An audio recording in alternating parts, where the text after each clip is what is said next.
I am out of the studio today. You're catching me in my kitchen, and it's my favorite place to be. And I'm gonna show you something you're gonna want to do with leftover mashed potatoes. I've been making them like this for years. It's become a family tradition, but I'm gonna do some barbecue turkey over crispy mashed potato cakes. It's delicious.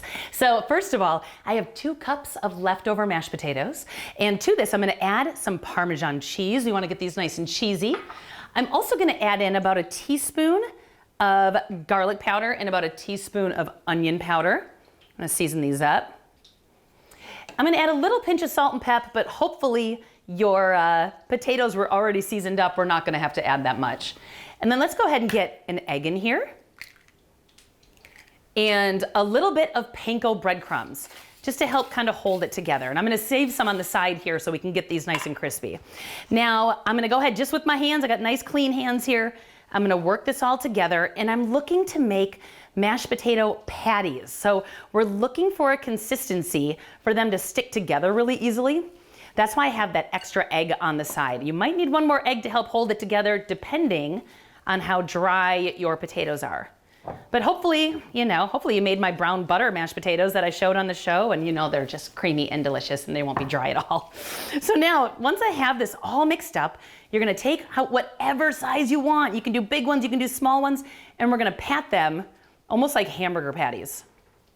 Just like that. Make them any size. You can also make these ahead of time, throw them in your fridge, and then cook them off right before you need them.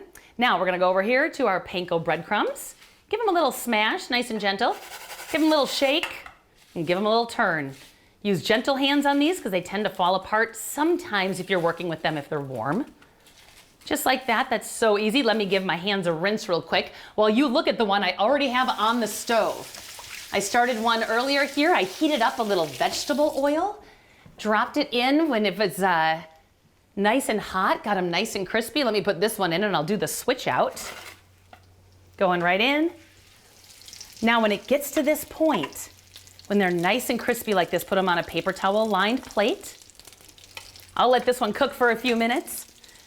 Bring it back over. Now if you're making a big batch of these, I want you to put your oven at 200 degrees and just keep them warm in there. Make them batches, throw them in the oven, let them stay warm.